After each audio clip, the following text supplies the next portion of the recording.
One man, one mission, to rid the world of chronic anxiety once and for all. The Anxiety Guy, Dennis Simsek, shares his personal transformation from living a life filled with overwhelming worry to becoming a full-fledged positivity machine, a leading authority in generalized anxiety. Dennis gets to the truth of your mental health challenges and sets you on a path to transforming each and every area of your life. Here he is, the one and only, the Anxiety Guy. Friends, survivors, warriors, welcome. This is the Anxiety Guy podcast, episode number 249, and I'm your host, Dennis Simsek. Today, in this very important podcast episode, we're going to be discussing the costly mistakes, 15 of them, that you must avoid when starting your anxiety recovery journey. Before we get into it, let me remind you that my latest book, F Coping, Start Healing, is now out on Amazon. Allow me to be a bigger part in your healing journey. Head over to Amazon and begin studying this book today. As well, if you haven't already, join us on the Facebook page where we have so many like-minded people moving towards the greatest version of themselves. We'd love to have you there on the Anxiety Guy Facebook page. And warriors, in the start of the healing journey, the inner healing journey, the mental, the emotional, the physical, the spiritual, when we're in the beginning stages, we make a lot of mistakes. Mistakes because we tend to be too hard on ourselves. Mistakes because we don't really have a set plan or structure to follow and we're trying everything but not committing to anything. Mistakes because we're not really allowing ourselves to tap into this idea of inner peace, the idea of letting go. And therefore, anytime we move into this world, what tends to happen is we sabotage it. So what I want to do today is I want to make it super duper clear to you in terms of some of the mistakes that you may be making that you need to become aware of on this healing journey. And all I want from you is honesty, to be honest with yourself and to say, yes, I'm doing that. And therefore, I need to go in a whole nother direction. If we can do this, we will create the insights we need to take those bigger leaps forward. Let's get into the first costly mistake that you must avoid when starting your anxiety recovery journey. The first one is related to thinking that the new behaviors are going to lead to healing. Insights promote healing. Remember that. Insights promote healing. And the more you build on the insights as a byproduct of the behaviors, the more positive momentum you will build. So the idea behind this is that you must not take the mindset of, I'm going to do and then heal. That's too much pressure. Instead, I'm going to do to gain the clarity to understand this journey better to heal. Notice the difference. The second costly mistake is forgetting to remind yourself of a transformational mindset at the start of each day. Now, many people wake up in the morning and they quickly take on their day. They move towards what they need to do, what they're going to wear, what they're going to eat.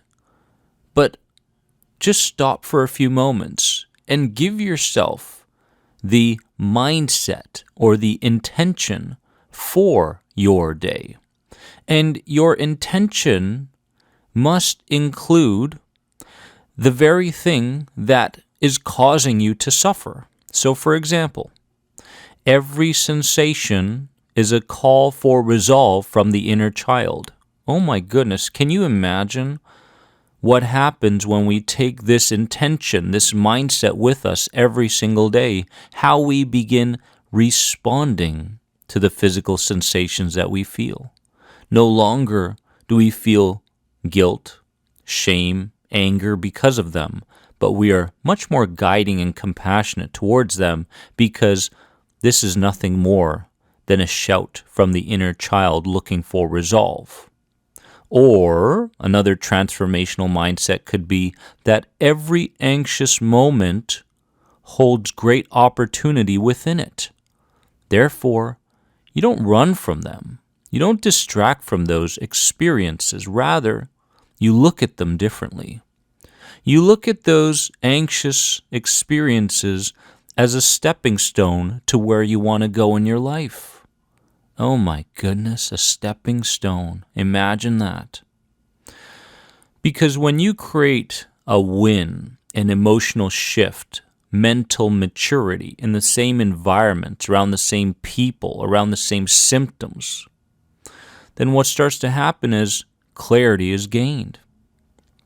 And so when this happens, the subconscious begins checking in to see what happened last time we were in this same situation, and it finds that the person was in fact quite neutral emotionally, quite calm, handled it differently, wasn't frantic. Great. The subconscious says, let's do that again. So you'll notice that the more wins you have, the easier your life becomes. The easier your life becomes, the less fighting you have to do, the more effortless life becomes. And the question becomes, when life is effortless, will you sabotage it, thinking that it's not the right way to live? Third mistake is relying on others solely to bring you healing. Remember, advice from other success stories is totally fine, but the work to understand and apply that advice is on you. So we must get to a place where we are totally and utterly, fully responsible and independent in our healing journey. The fourth mistake is trying too hard. I know I did. Tried way too hard. So, warrior, we must create enough awareness to recognize when we're forcing rather than allowing healing to arise over time. Are you forcing it? Are you doing too much? Are you putting in way too much effort and therefore feeling like you're tiring yourself out, mentally tired, physically tired? And so, our greatest strength as we go through the day is awareness. You must become aware that you are in fact trying too hard, and you are in fact overwhelmed. Take a few steps back, recognize it, and understand that healing cannot be forced. Fifth mistake is thinking still that anything that opposes your parents' beliefs must not be questioned or altered. Warrior, God made you unique, not a carbon copy of others. So must be your belief systems. Check in with your belief systems and ask yourself, did I create these? Did I create this person? I bet you're going to find some really interesting answers. You're going to find that the majority of things that you believe, you just basically took on from others. And let me tell you, that level of awareness and that level of clarity gives you the opening to the door to create your own belief systems. So just because a belief opposes what your parents may have believed doesn't mean it's wrong. It just means mental maturity. It just means that you're beginning to tap into your uniqueness rather than just following orders.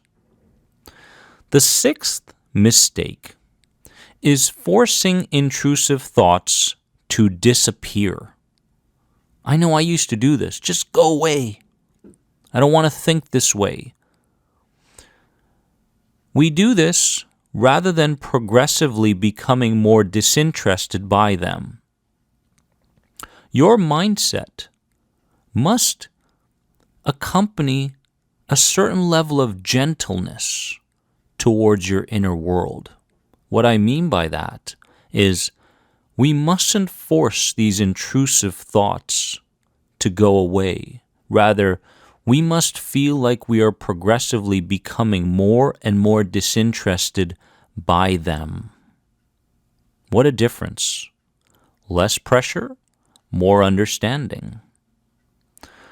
Number 7 is not fully understanding that you must change your identity, meaning who you are and what you believe you deserve, first, before your emotional states can change more consistently.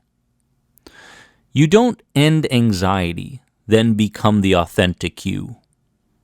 You become the authentic you and then end anxiety. Number 8 is forgetting to write down and become progressively more aware of your small wins. You know what's easy? It's easy to focus on what's still wrong or what could go wrong. That's an unconscious habit based around the combination of your survival and emotional brains.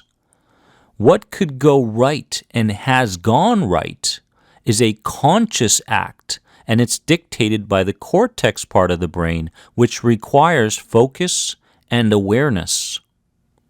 Do you know how many small mental, emotional wins you have throughout the day? Tons. But you don't focus on them. You're not recognizing them. You're not writing them down. You're not sharing them with others. The idea here is to make sure that we are becoming more and more progressively aware of the good things that we're doing for ourselves, the wins that we're having mentally, emotionally, physically, the spiritual awakenings that are happening, rather than focusing so very much on the things that we did wrong, the things that may go wrong, and how far we still have to go. Remember, be conscious, be aware until you get to a place where you can let go and become more unaware. In the beginning stages, it takes that level of conscious awareness in order for you to recondition and reprogram yourself until you get to a place where it's automatic. When it's automatic, you can afford to let go and simply be. But you can't do that yet. Number 9 is forgetting to remind yourself that letting go is the part that strengthens your relationship with your intuition and decreases your respect for your overactive instincts. As the day progresses, this reminder is essential to begin providing permission to the deeper parts of you that letting go can rule over overthinking. We got into this anxiety disorder because we feel like we need to overanalyze, overthink, and over-question every threat that may arise. And we need to understand that the more permission we give ourselves to let go, and letting go can mean letting go of an idea. Letting go can mean no longer constricting parts of your body. Letting go can mean letting go of a conversation that seems to be eating up your energy and your focus with an energy vampire. Letting go means that you are beginning to trust in the deeper parts of you and you no longer have to engage in acts of overthinking. Overthinking gets you nowhere because it solves no problems. Notice, you've thought and thought and thought and thought. You've logicked your way, you've factually presented yourself with all sorts of facts on how you're healthy and so on and so forth, and how the threat isn't in fact a real threat, but you're still here and anxious, which means that it's your intuition, your ability to let go and trust and have faith in the future that is unknown, that is uncertain, that holds your ultimate healing. Number 10, comparing where you are in life to others. Your journey is unique to you. The lessons from anxiety are being learned as we uncover which suppressed emotions we've carried within us for far too long. What words need to be expressed to who from your past? And who you're currently taking your anger out on with unnecessary blame. Comparing is a man-made, unconscious creation by man, by advertising, by the media, by your childhood environments, and we must replace it with love and gratitude for others. This, warrior, is the ultimate practice. Number 11 mistake is looking to consistently speak about anxiety.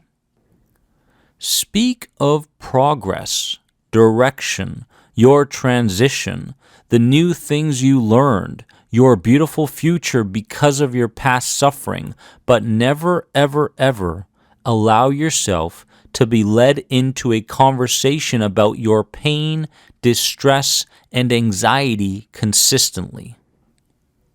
Number 12 mistake is never allowing yourself to place neutral to positive associations to the unknown.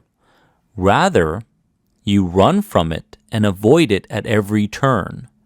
Remember, there is that neutral ground. Remember, you can place positive associations on things that are unsolvable, the unknown, the uncertain. It's okay not to know everything about everything. Number 13 is allowing your unconscious imagination of future catastrophic scenarios to lead your emotional state and your thinking, rather than strengthening your conscious imagination to the point where your irrational fears hold lesser and lesser power over you. Learn how to consciously imagine the best case scenario, rather than allowing your unconscious imagination to dictate what the worst possible scenario could be. Number 14 is looking for love and connection through your helplessness and inner distress, which only prolongs your anxiety disorder. This is an unconscious thing many times, and with relentless pursuit, the parts of us that rarely received the kind of love and connection we needed as children now attempt to receive it through means of suffering. Remember, awareness is the key. Number 15, forgetting that a moment of whatever emotion we deem as being negative is just a moment. And with the right level of awareness and tools, we don't need to allow that moment to overtake the entire day. It's just a moment. Warrior, my healing journey took off when I began seeking wisdom rather than answers from other teachers. The answers are within you, and through experience will begin arising as long as you approach each day with an open mind and an open heart. Remember that you are more than anxiety. take this podcast episode and recognize some of the mistakes that you're making in your healing journey and continue on your path towards the authentic, real, divine you. I love you so very much from the bottom of my heart. And if you have any other questions on any of my programs, head on over to theanxietyguy.com. Bye-bye. Thanks for being an important part of the Anxiety Guy podcast community. If you enjoyed this podcast, please leave a positive rate and review. If you're searching for further support on your road to recovery from anxiety, head over to anxietyexit.com and take part in the powerful End the Anxiety program based around the CBT model. If you're searching for a more one-on-one approach, you can sign up now for personal coaching sessions with Dennis via Skype. Remember, you are more than anxiety. See you in the next episode.